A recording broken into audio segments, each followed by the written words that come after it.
Before we dive in, drop a quick hi in the comments. It may seem small, but trust me, it really helps YouTube share this story with more sci-fi fans like us. I'd love to see who's watching. A burst of static cut across the translation fields, but Leon Voss's voice carried through, calm and steady. We offer no dominance. We offer alliance, mutual support for those left behind. We don't seek to replace power. We seek to share it. Silence. The assembly of Tarasha, an architectural marvel carved into the orbiting rings of Jarun, glimmered with crystalline light. 100 balconies hovered mid-air, each occupied by delegates whose worlds once ruled or rebelled across the stars.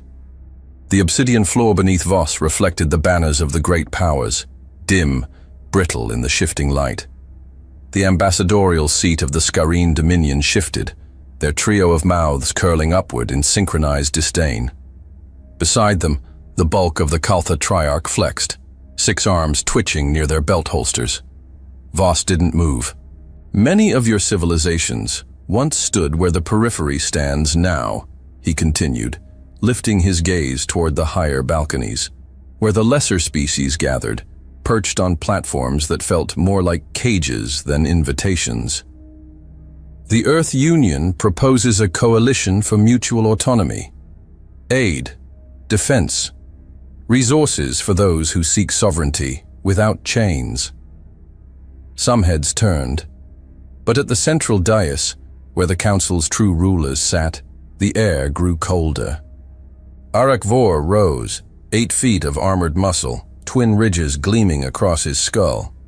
The Grand Marshal of the Jatel Accord spoke with no pretense. "Is that what you call it, Voss?" His voice cracked the silence. "Mutual autonomy?" A murmur rippled through the chamber. "You offer weapons to savages and call it aid. You wrap conquest in pity." Voss's translator flickered, then steadied. "We offer tools. It's the galaxy that insists on cages."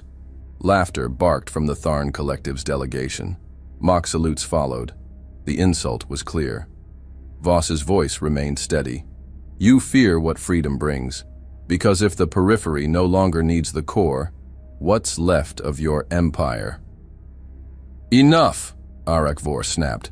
"You are dismissed." "That is not procedure," Voss said. "You cannot eject." But the guards were already moving.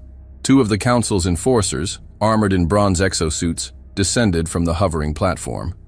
One of them gripped Voss by the upper arm. The other placed a hand on his back and shoved. The push was symbolic, not forceful. It wasn't meant to move him. It was meant to be seen. The insult echoed louder than any words. In the upper tiers of the assembly, where the light reached dim and translators often crackled with interference, there was a pause. A breath caught just long enough to mean something. The delegate from a Ten-Var, a semi-aquatic species with glassy skin and opaque eyes, lowered his head slightly, as if acknowledging a risk taken. Beside him, a young observer from the Kalari, slender-bodied with segmented arms, tightened his fists, translucent tendons flexing beneath the table. At the back row, an elder from the Khemri, wrapped in frayed ceremonial cloth, placed 3 fingers gently to her chest. A gesture of respect, or mourning, or oath. They didn't cheer. They didn't speak. But they saw, and they remembered. Voss adjusted his sleeve calmly. One last glance to the upper balconies, not of defiance, but of clarity. Some looked away. Gasps rose from the upper tiers, while the core members laughed. Somewhere in the gallery, someone whispered, "And they came offering peace."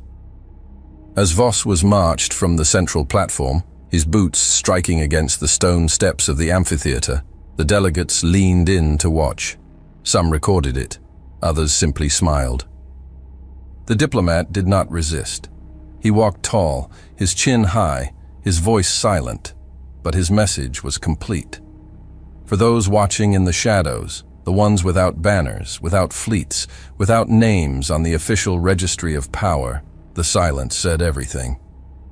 6 hours later, in the outer rim of Sector Trinac Delta, the cargo vessel UEN Mercy Hand drifted past a gas plume on its final approach to Lavarin Station. Her sister ship, Solace Reach, followed behind, engines humming in near silence. They carried medical supplies, food canisters, basic power cores, unarmed, unescorted, and stamped with diplomatic seals. Cargo bays filled with cryopods and relief equipment.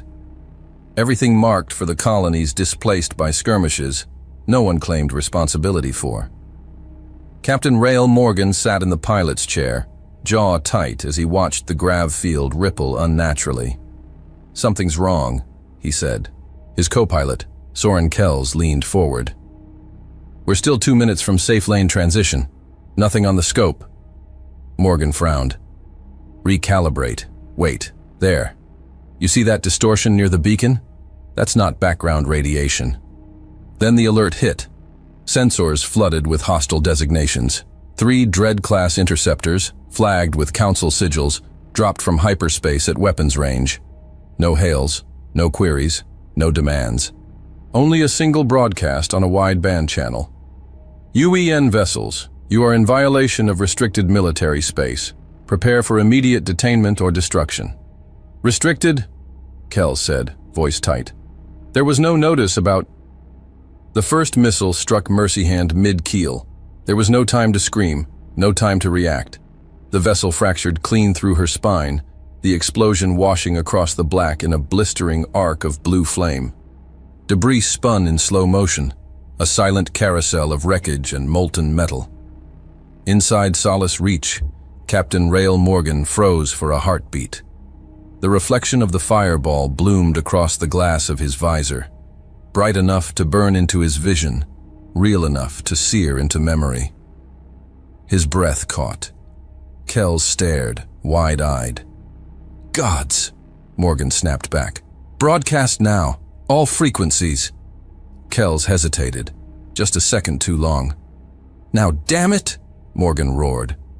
The co-pilot keyed in the command, the channel opening with a sharp ping. Morgan leaned forward. His voice didn't shake. It struck, low, measured, final. "If this is how you answer peace," he said, "you'll regret this war." Then the second missile came, the screen filled with fire. Across the galaxy, fragments of the broadcast echoed through relay towers, pirate comms, backdoor diplomatic channels. No official feeds carried the footage, but the explosion was recorded, rebroadcasted, and dissected before Earth even released a statement. And in the dark corners of unregistered colonies, where diplomats never arrived and where promises were always paid in blood, one sentence burned into memory like seared metal. "If this is how you answer peace." The war hadn't been declared yet, but it had already begun. The transmission replayed again. Low, fragmented, raw. "If this is how you answer peace," the voice crackled through the comms, "you'll regret this war." In the slums of Tyron's Reach, a half-frozen mining colony on the edge of Val Sector, an old projector buzzed to life above a food line. Dozens turned. The image of a cargo vessel engulfed in fire lit up the frost-covered metal walls. Someone in the crowd whispered, "They killed them for medicine." In the orbiting junkyards of Cresal Minor, where refugees picked through husks of forgotten ships, a child replayed the clip on a salvaged panel, eyes wide, unmoving. Her father stood behind her, fists clenched. "Earth didn't beg," he said. "They warned." On Dravnal Station, deep inside a trade lane used by smugglers and exiles, the encrypted feeds lit up first. Pirate crews paused. Sellsword stopped mid-deal. The phrase looped again and again in a dozen languages. Some laughed, others sat very still. The message traveled faster than any official newsfeed. By the time Earth's diplomatic channels issued a request for clarification, the galaxy had already made up its mind. On Mars, beneath Olympus Mons, the red dust fell in silence over the entrance to the UEDC's subterranean command complex. Inside, the temperature held steady at 14 degrees Celsius. The air was filtered with military precision. The emergency session began without ceremony. 17 men sat in a recessed semicircle around the holotable, their expressions carved from stone. Holofeeds flickered, images of destroyed aid vessels, intercepted transmissions, and council spokespersons denying all knowledge of the attack. General Joseph Mitford stood with his arms folded behind his back. He wore a dark blue uniform stripped of any decoration beyond the Earth Union seal on his chest. His face was deeply lined, his close-cropped hair graying at the edges. "Spin it however they like," said Director Velen, Earth's liaison to the Galactic Council, voice tight with frustration. "They're denying it was sanctioned, blaming a rogue patrol unit. They streamed the second kill," Mitford interrupted. The room didn't breathe. Even the holofeed flickered as if ashamed. "Deliberate broadcast, no warning, no survivors." He nodded toward the image frozen on the table, a frame-by-frame of the explosion that consumed Solace Reach. This was a message delivery. "What do you propose?" asked Admiral Dang, head of Orbital Fleet Operations. "I don't propose," Mitford said. "I act." The room shifted. "We deploy strategic decentralization, no formal declarations, no posturing, no ambassadors. We take the fire to the edges of their empire and we light the whole damn thing from underneath." A young analyst at the back, Lieutenant Karim, adjusted his tablet. "That would require bypassing direct engagement protocols." "Yes," Mitford replied, "it would." "Sir," said Commander Juno, the only woman present, her tone crisp, "what exactly are you activating?" Mitford finally turned to face the full circle. "Initiate Black Directive. 24 planets. Selective insertion. Advisors, not occupiers. Tactical cells only. Start with those closest to the breach lines and those who've been waiting for an excuse to rise." He paused. "They just got one." Admiral Deng sat forward. "You'll need authority to coordinate all forward assets." "I'll have it," Mitford said flatly. Deng didn't answer. He simply nodded. Encrypted orders flickered across secure channels. On Ganymede, a recon vessel went dark and disappeared into the shadow of Jupiter. In the deserts of Proxima's fourth moon, an old comms tower burst to life, its array quietly reoriented toward the drift colonies. In the Dargan cluster, a mercenary captain named Kellen Farrow received a short pulse through a dormant implant. He stood, threw his drink aside, and boarded his ship without a word. On Virela 9, a quiet agricultural colony, 6 satellites changed orbital parameters within 30 minutes. In the ruins of an old military depot on Larkos 3, a hangar long considered abandoned lit up with coded strobes. Cargo drones, buried in dry dust, activated and began loading modular crates. The air cracked with static. Somewhere deep, a forgotten generator screamed back to life. Not all who received the message were human, but all had been trained by them, advised by them, given one chance, just one, to push back. They did not ask why, they asked when. Hours later, a single transmission was broadcast across Earth, Luna, Mars, and all colonies within core Alliance territories. The man on the screen was alone.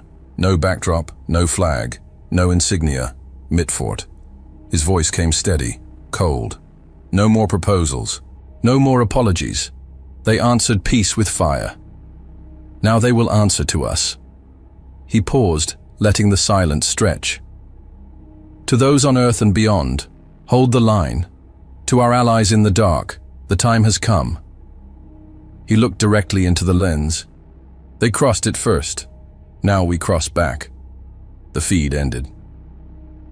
Dust settled across the shoulders of Commander Harrick Vole as he stepped through the shattered wall of the Korgath Prime outpost. The air was thin, noticeably so. He adjusted his rebreather without concern. "Clear," he muttered. Behind him, 30 Jadari shock troops advanced in perfect formation, their dark red armor gleaming under the synthetic lights of the landing corridor. Each step echoed with the assured cadence of a conquering force. Their helmets hissed softly as they filtered what little oxygen remained in the air. "This installation was marked operational," barked Lieutenant Drex, checking his holo slate. Atmosphere levels shouldn't be this low. Faulty systems, Vol replied. These dirt-born rebels barely know how to seal a bulkhead. We secure the area, then move to the northern ridge. Orders are to make this quick. They didn't notice the sealed vents, or the missing backup generators, or the flicker of inactive defense panels, modified to look broken, but rigged for remote activation. It wasn't neglect, it was design. From deep within the substructure, unseen by council optics, a pair of dark eyes watched through a narrow slit of corroded wall. Daramek tilted his head, whispering into the cracked comm link fastened to his collar. They've breached Section Alpha. Breathers on. Just like they trained us. A voice came through, low and calm. Copy. No fire until they're under. Mech adjusted the hose strapped to his mask and backed away into the shadows, past rusted piping and clusters of barbed fungus native to the deep rock layers. Behind him, 6 Korgothi fighters waited, broad-shouldered, with skin like cracked obsidian and jaws lined with bone ridges. They didn't speak, they just nodded. A week earlier, the humans had arrived without ceremony. No banners, no fleet, no grand speeches. Just 3 unmarked ships and 2 men with tired eyes and hard voices. Captain Hermes Brenner was the first to speak in the council chamber buried beneath the mountains of Lower Korgoth. "We're not here to take over," he said. "We're here to help you burn them down." He laid out schematics, tunnel designs, weakness maps for Jadari infantry formations, modified air cycler sabotage procedures, trap layer protocols, combat spacing for subterranean maneuvers. His second, Lieutenant Marcus Yarrow, taught by showing, hand-to-hand in the tunnels, how to strike low where armor couldn't bend, how to plant a charge and vanish into the stone. He didn't speak much, but his movements told stories, every motion efficient, merciless. The Korgothi absorbed every detail. They didn't ask where the humans had learned these tactics. They simply adapted. By the 4th day, Brenner stepped back. "They're ready." Yarrow nodded once. "Pull us out. Let them write this in their own blood." Commander Vol's boots struck metal as he descended into the central corridor. His suit's HUD pinged with motionless readings. No resistance, no traps, no heat signatures. The rebel base was too quiet. "Something's wrong," Drex said. Vol waved him off. They ran, as they always do. Vol took one more step, then the wall to their left exploded. A torrent of metal shards, not shrapnel, cut pipe and wiring sharpened into darts. 2 soldiers went down immediately, their rebreathers punctured. Another staggered, choking. Then the lights died. In the flickering aftermath, a figure dropped from the ceiling. Not a human. Korgothi, thicker than their files had shown. Faster. He hit the floor with a stone-carving blade in each hand and drove one clean through the neck seam of the nearest Jadari. The trooper spasmed, fell. The others fired, but too late. By then, the tunnel had already come alive. From the walls, from the floor, from the vents, they poured in. Axes made from salvaged plating. Blades honed from structural beams. Bolts launched from spring-coiled rebar rigs. And masks. Homemade respirators, ugly and effective, blinking red in the dark. The council troops fought back, but their optics were blind. Their HUDs failed. Their oxygen tanks hissed and drained, not from sabotage, but from deliberate miscalibration caused by tampered charging bays, wired the night before by hands who knew exactly how long Jadari systems could last on half pressure. One by one, the soldiers dropped into the tunnels, gasping, wheezing, crawling for breathable air. That was where they died. The deepest levels of the installation were more like a hive than a base. Cramped passages layered with heat residue and stone ash. The rebels did not chase in straight lines. They folded around the enemy, trapping them with collapsible grates and crumbling debris barriers. Every turn was a funnel, every open space a killing field. They moved like the tunnels had taught them, curving, ambushing, bleeding the ground dry. Lieutenant Drex made it farther than most. He stripped his helmet, blood pouring from a gash above his eye, and stumbled into a junction chamber filled with machinery he didn't recognize. He raised his rifle, fired, hit nothing. From behind the humming core, a single figure emerged, bare-chested, coated in black dust. Korgothi, taller than Drex expected, eyes lit with something feral. Drex raised the rifle again. The Korgothi didn't flinch. A wire snapped. The floor dropped. Drex fell into the lower shaft, screamed, then stopped. At surface level, the Council's command shuttle received the last garbled ping from Vol's armor transponder before it too went dark. No survivors. When the recovery drone arrived 3 hours later, it didn't descend. It hovered, just long enough to record the scene laid out at the base of the entrance tunnel. 34 Jadari bodies, stacked in silence, their weapons placed neatly beside them, their helmets removed. Above the corpses, pinned to the wall with a jagged metal rod, was a black banner, improvised from shredded supply canvas. In crude, bold lettering, in a language none of the Korgothi had ever spoken until the last 7 days, it read, "You'll regret this war." This was the first lesson. The last evacuation shuttle lifted off from Virella 9 at 0743 local time.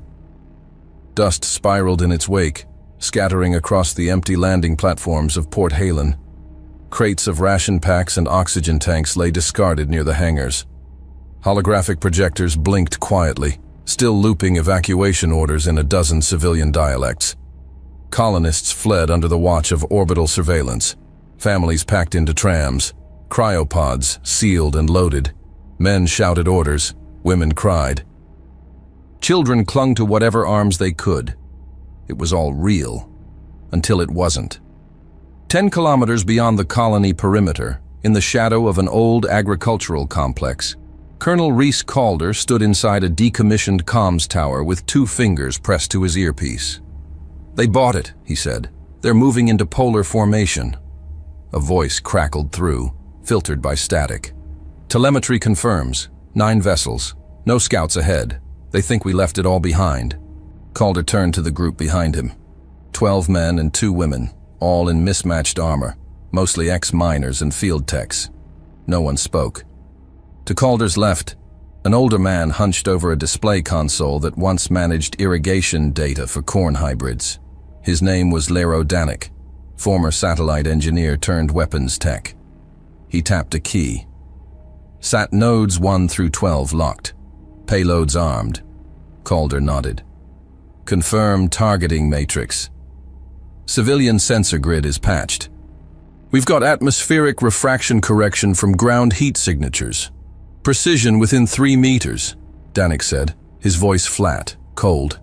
Ready on your mark. Calder stepped to the viewport. Beyond the barren plains, a pattern of bright reflections dotted the upper sky, agricultural satellites. Dozens of them, left spinning above the colony as relics of a system once built to regulate photosynthesis for genetically enhanced crops. Each one now carried high-yield improvised ordnance, converted propulsion cores, metal plating shrapnel, and re-engineered reactor modules. In the hands of Earth's engineers, a field of farming satellites had become a low-orbit minefield. Calder ordered, "Wait for the mark." Above the planet, the Council fleet drifted into position. 9 cruisers in 2 lines, escorted by 4 corvettes. They moved like they had moved 1,000 times before, slow, confident, methodical.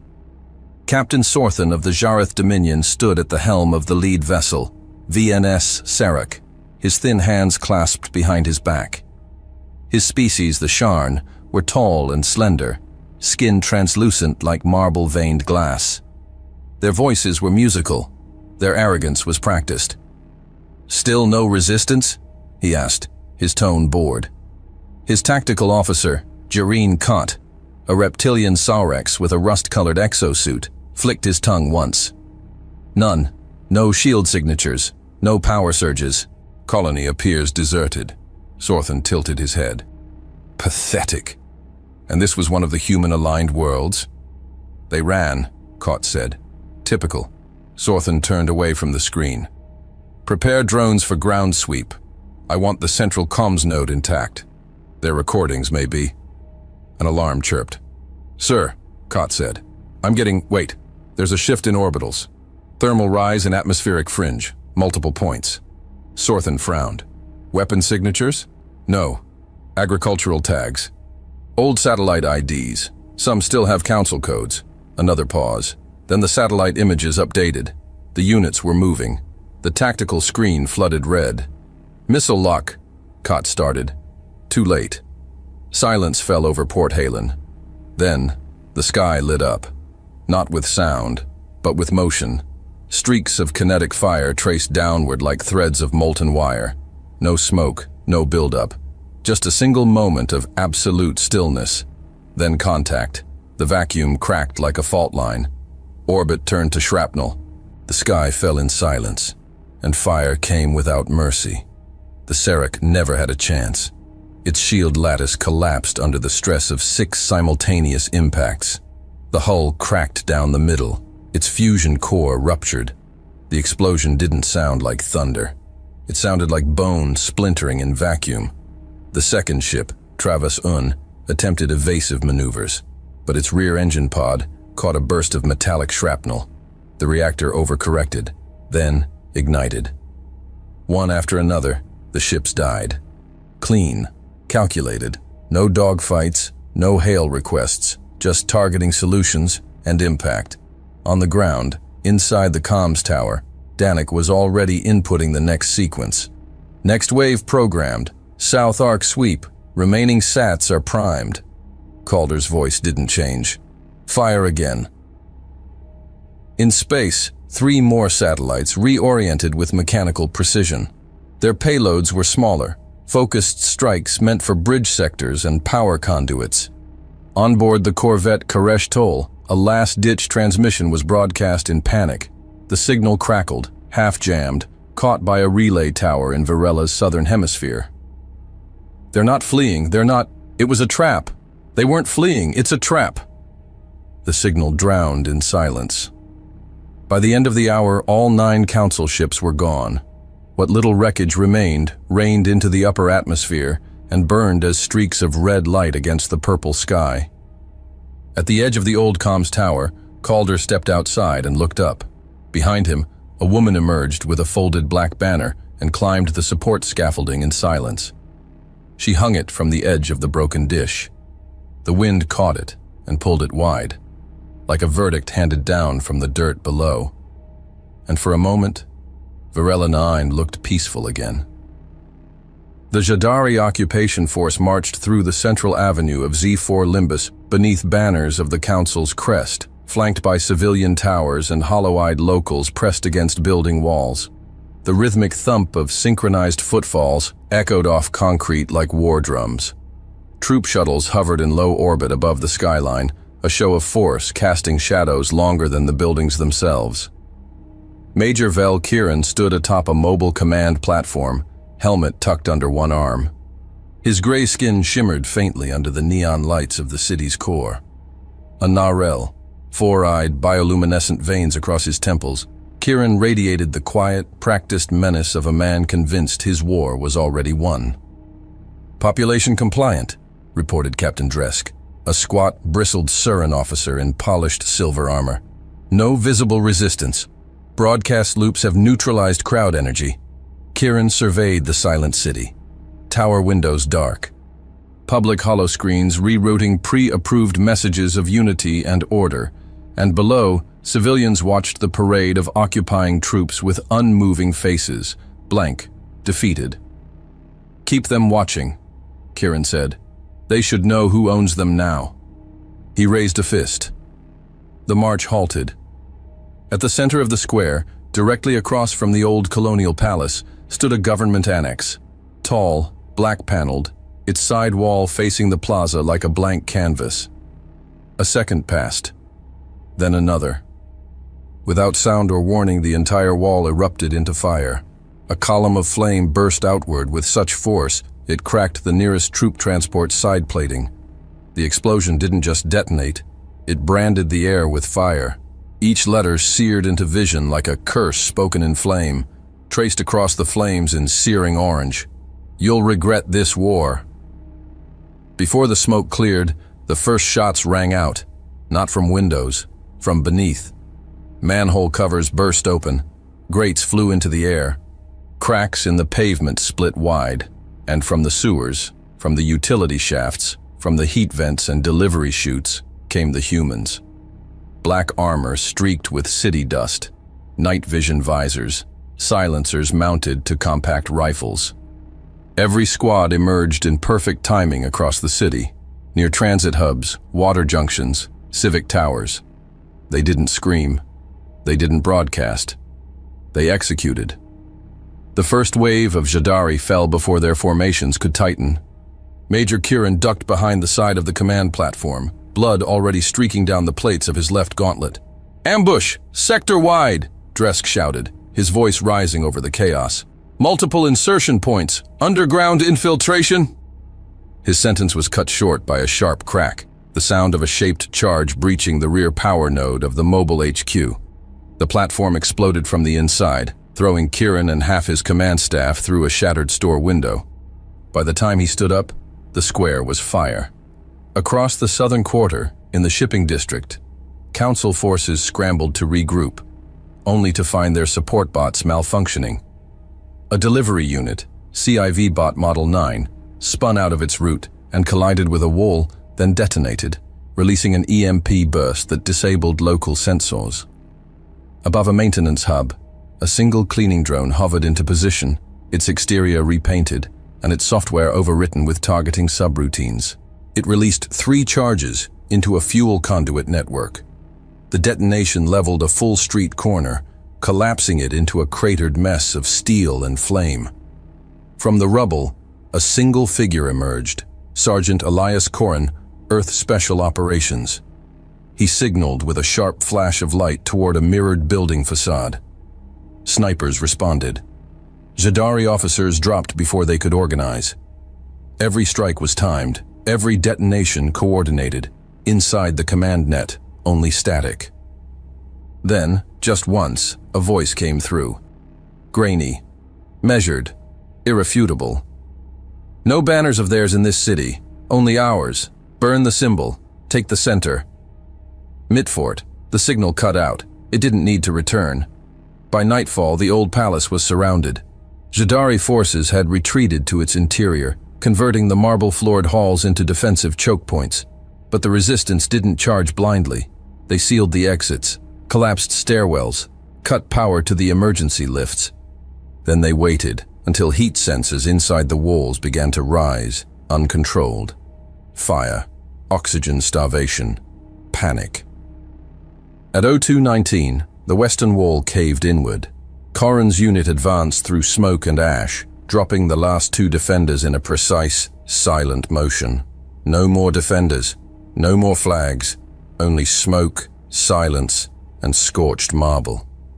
The palace was theirs now, and nothing of the old rule remained. At dawn, the people of Z4 Limbus stepped into the streets again, not out of fear, but to see if it had truly happened. It had. The civic holoscreens no longer looped the council's anthem. Instead, they displayed a single frame, the fireborn sentence etched into the wall, caught mid-burn, a message not broadcasted but carved into memory. On the central spire of the palace, where once the insignia of the Jadari hung, a new banner rippled in the wind, stitched in coarse black fiber, cut from scavenged dropship plating. And nothing else. The first riot on Tirvan started with silence. No chants, no slogans. Just a crowd of dock workers standing still in front of the regional headquarters of the council liaison office. 10 minutes passed. Then one of them, a young man in tattered mining gear, climbed the building's facade and tore down the blue and gold insignia of the Galactic Council. The crowd didn't cheer. They watched as the emblem hit the ground. Then they moved. In less than an hour, every checkpoint, surveillance node, and transit barricade in Tirvan's lower sector was burning. By midday, an unregistered transmission pulsed through the city's local net. A grainy loop of the Z4 Limbus annex wall, caught mid-flame, the words frozen in searing red. Across the stars, the same signal appeared again. On Tailsar Prime, a planet long declared neutral, Chancellor Rayna Carr stood in front of the Interworld Council dome and spoke with authority. "The Earth Union did not declare this war," he said, "but they are fighting it, and we would be cowards not to see the truth in that." Behind him, banners shifted. The Talasar crest was lowered. In its place, a black field unfurled. The words stitched across it read what 1,000 broadcasts had failed to erase. In the outer districts, spontaneous celebrations erupted, not out of joy, but defiance. In the orbiting media rings, pirate broadcasters hijacked council channels and overlaid video feeds from Korgoth Prime. Jadari corpses stacked outside tunnel mouths, the banner behind them stark and silent. On Cesari Station, a freighter captain named Juno Malik, known for neutrality and cargo smuggling, dumped his council contracts on live feed. "They paid me to run supplies," he said, "but they didn't pay me to stay quiet. I've seen what's happening, and I know which side I want to be standing on when the dust settles." The broadcast ended with a single frame, Mars from orbit, with Earth's black ships moving in unison like silent wolves through shadow. In the core worlds, the fractures began. At the Council's central chamber on Kor Athis, the weekly deliberation spiral dissolved into shouting within minutes. High Strategist Theros Malik of the Jatel Accord slammed a clenched fist on the crystal table. "You promised control. We see collapse." Across from him, Envoy Laroon of the Velani Collective, skin like obsidian silk, responded coolly. "Perhaps collapse is what happens when you rule by fear and call it order." "They're planting flags in open revolt," shouted another voice. Screens around the chamber displayed synchronized feeds. A planet in Sector Varn where protesters filled the sky bridges, hurling council drones from rooftops. Another in the Mern Reach where military officers defected mid-patrol and joined the local resistance. The delegation from the Ostrax Dominion disconnected their line mid-session, refusing to speak, refusing to vote. For the first time in 3 standard decades, a call for re-election of Council Command Authority was officially submitted and signed by 8 systems. Back in the fringe colonies, the rebellion moved faster than declarations. On Helos 6, the planetary comm relay repeated a short-wave transmission, untraceable in origin, but received on every device. Audio only, the voice unmistakable. Gravel, ice, command. "They wanted to silence us. Now the whole galaxy hears our voice." Amitfort's message was not repeated. The visuals had already done the rest. In the undercity of Oris Vent, a young girl spray-painted the phrase across the wreckage of a broken patrol drone. In the ice domes of Koresh Minor, a retired mechanic converted weather balloons into signal repeaters and launched them one by one, carrying the phrase into high orbit. In the great trade halls of Selva Rith, where only wealth was meant to speak, a black banner was unfurled over the atrium skylight. On Rendar Station, journalist Revik Solon, the last remaining anchor not sponsored by council-backed media, broadcasted what became the most watched segment of the year. He stood before an interactive star map. Systems in revolt blinked red, sympathizers blinked gray, and in the upper corner, the word unconfirmed hovered over 24 worlds, each one silent, each one listening, waiting. "We've reported death counts," he said, "fleet movements, political fractures. But there's one thing we haven't said outright. Until now." He turned to face the camera. "They're not losing." On Mars, inside a low-lit command vault beneath the northern pole, Mitfort sat alone before a live camera. No advisors, no aides. The room around him was dark, only the glow of the transmission panel reflected in the metal of his uniform. He leaned forward. "They wanted to silence us. Now the whole galaxy hears our voice." He held the stare, just for a second longer. Then the feed went black. And somewhere, across the edge of mapped space, a council administrator stared at the report flashing across his console. 6 new planetary systems refusing to comply with deployment orders.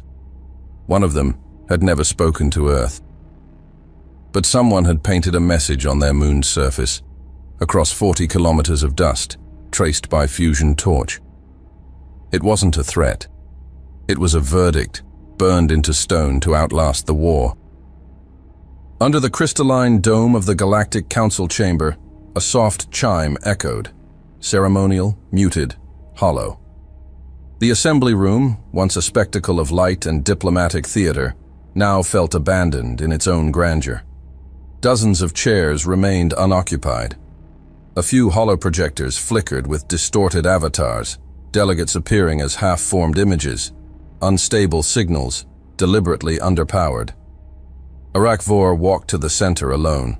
He did not wear his command armor this time. Instead, a formal dark robe crossed with the red sigil of the Jartel Accord, meant to signify diplomacy. It only highlighted how stiffly he moved. Behind him, no procession, no military attachés, only silence. When he activated the central podium, the translation bands lit up across the room, filling the air with a low hum. The surrounding dignitaries, what little remained of them, turned their eyes, not with expectation, but calculation. Arakvor's voice came clear. "This council acknowledges the cost of war," he began, "and seeks, not out of weakness, but foresight, a cessation of direct hostilities with the Earth Union." Some heads tilted, others remained still.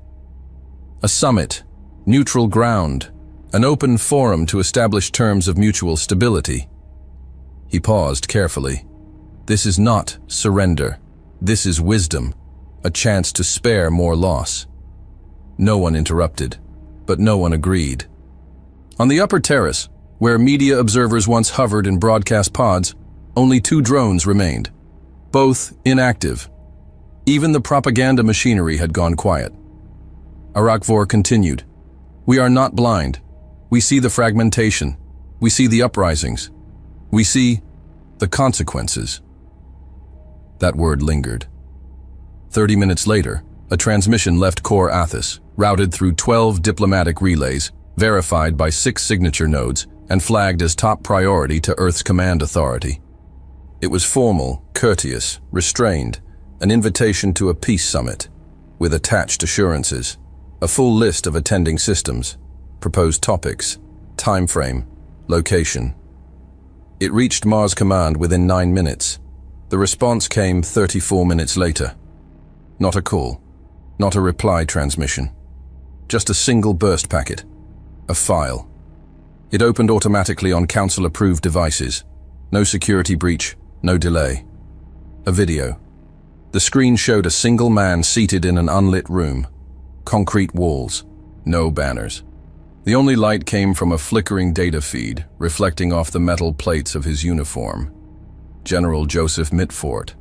His expression was blank, the kind of stillness that made it hard to breathe. "You don't want peace," he said. "You want control." A long pause. His voice remained steady.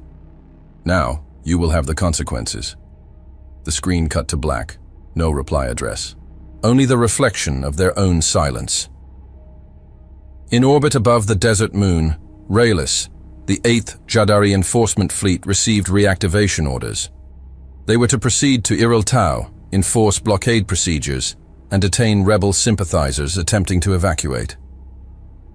Admiral Harkin Lowe reviewed the directive on the bridge of the VNS Koltar. His officers stood by, awaiting orders. He closed the report. He did not speak. Instead, he keyed in a new course manually, heading out of the designated combat zone, toward the far edge of the Helion drift. When his XO asked for clarification, Lowe answered without turning. "This battle's already lost. I'm not spilling blood to cover someone else's mistake." The Koltar left the fleet formation minutes later. No report was filed. Similar decisions unfolded across the sector. In the Vendari line, 2 full Council battle groups disabled their own weapon relays, citing overlap anomalies and maintenance faults. On Pulveris Station, a logistics officer rerouted fuel reserves to a planetary militia that had declared open rebellion just hours earlier. He falsified the requisition forms with practiced ease and never tried to hide it. His commanding officer read the report, tore it in half, and left the room. Back on Core Athis, the council convened again under emergency status. Only 16 of the 82 official members attended in person. The others had gone dark or submitted silence as their official response. The chamber had changed. Where once it pulsed with layered sound and shifting colors, now there was only flickering light and strained breath. Delegates spoke in low tones, some watching their own feeds more than the central dais. Strategist Malik, still wrapped in the silver formal wear of the Accord, stood beside Arak Vor and addressed the assembly. We offered peace. We extended a path forward. They rejected it. Envoy Laroon of the Vailani Collective raised a hand, not to interrupt, but to steady himself as he stood. You offered a leash, he said, and now you wonder why the wolf bit through it. Arak Vor stepped forward again, not to address, but to endure. He didn't speak from the podium. He no longer needed one. He looked around the half-empty chamber and said what none of them had dared voice aloud. They are not stopping, no one argued. A counselor from the Saren Dominion removed his insignia and left without a word. Others exchanged glances. 3 delegates disconnected their projection feeds mid-session. The chamber dimmed further. On one of the external monitors, a slow cascade of system flags appeared, nodes turning gray, then black. Signals lost. Silence confirmed. No explosions, no fleets, just systems that had stopped answering, stopped listening. And somewhere in the middle of it all, in a hall once built to decide the fate of empires, the council found itself unable to speak. For the first time, their words held no power, and no one cared to listen. The breach began at 0417 local system time. On row 7, where the council still believed it had operational dominance, the collapse didn't begin with fire. It began with blindness. In the orbital command node, Lieutenant Harron of the Jadari 6th Watch squinted at a blank telemetry screen. One by one, the orbital sensors had gone dark. No alarms, no spikes, just gone. He tapped a diagnostic override. Nothing. By the time the perimeter arrays responded, the first explosions were already blooming across the northern arc. Remote charges placed in ancient terrain cuts, igniting fuel lines and triggering tunnel collapses that buried every supply route. From the cliffs east of the capital complex, Emmerich Dane adjusted his scope. North lines are gone, said Jalen Murr beside him. South should light up any minute. They waited. Below, what remained of the council's local garrison scrambled, convoys reversed course, cannons swiveled without targets, orders were issued that no longer mattered. By 10 Uka, the last command post was taken with barely a word spoken. The final strike, detonating from beneath a refueling station, was not tactical. It was surgical. Ulankar fell next. For centuries it had stood as one of the council's industrial pillars, armored not with walls but with systems, orbital enforcers, tracking beacons, buried strike nests, all automated to defend critical mineral extraction operations. None of them engaged. When Union vessels arrived, they found the Planetary Authority Center fully powered and completely unguarded. Colonel Brax Entil met them at the primary docking bay. Alone. No weapons, no pretense. You can keep the facilities operational, he said. They still have value. He handed over his access codes, then walked away. Not arrested, not pursued. The humans didn't even speak. There was nothing left to say. At 19 Amag Standard Galactic, without ceremony or encryption, a signal was injected into every known relay corridor from the inner systems to the rim. No ID markers, no affiliation codes, just a voice, familiar, commanding, inevitable, Mitfort. If this is how you answer peace, a beat of silence, sharp, unnatural, as if the breath of a whole galaxy had caught. You'll regret this war. No outro, no repeat, just a final line drawn, not in defiance, but in gravity. In the Borealis archipelago of Miran IV, where rebellion had long simmered without ignition, A column of armored freighters descended into the city without facing a single rail volley. The populace stood in the streets. They didn't cheer nor resist.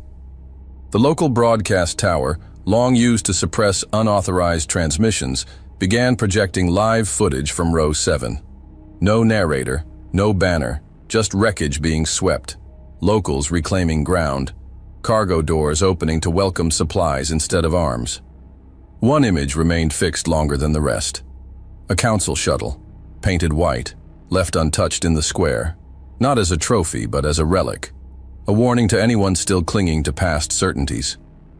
Farther out, in the supply moons of the Drelza vein, council haulers were intercepted by independent squadrons not for piracy, but for redirection. Their cargo manifests were rerouted, their crews disarmed, fed, and returned to orbit unharmed. "What do we tell command?" asked one pilot. The rebel coordinator paused. "If command still exists, they'll already know." On the border world of Uranska, a battalion commander named Vel Dorn, long loyal to council doctrine, opened his secure brief at dawn to find his next assignment: suppress a workers' revolt at a refinery hub now declared critical to restabilization efforts. He read the directive twice, then folded it, placed it in a thermal incinerator, and walked to the outer perimeter of the garrison. There, instead of posting guards, he ordered the gates unsealed. By midday, the workers had taken control. By evening, they asked him to stay. He did, not to command, to teach. Across the void, comms traffic thinned, not because fewer voices tried to speak, but because fewer still had the will to respond. Whole sectors ceased requesting authorization for movement. Trade fleets adjusted routes without permits. Navigation hubs flickered as new nodes took root, broadcasting not commands, but coordination. Order didn't vanish, it shifted. No central charter, no anthem, only an understanding. On a plateau above the shattered plains of Dithan III, an old man led 2 boys across the rock. They carried no flags, only a folded piece of cloth and a makeshift pole fashioned from antenna tubing. They raised it without ceremony. The black banner caught in the early wind and twisted once before settling. There was no need for words. The council had long since abandoned this place. Below, in the ruins of a former barracks, children played where barricades used to stand. And in the hollow of a former council chamber, cold and cavernous and long since emptied, a monitor sparked to life one final time, reactivated by a long-forgotten relay. It displayed no data, no images, no code, only a transmission log. Last confirmed message: if this is how you answer peace. Status: irreversible. Consequences ongoing. Hey there, space human. I'm really curious about your thoughts on this video.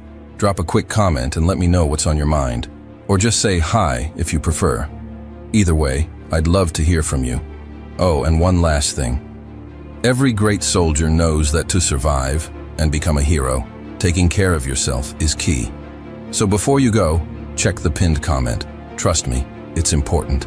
And I've chosen another video for you to watch. Just click the card here, or here if you want the whole playlist. See you there.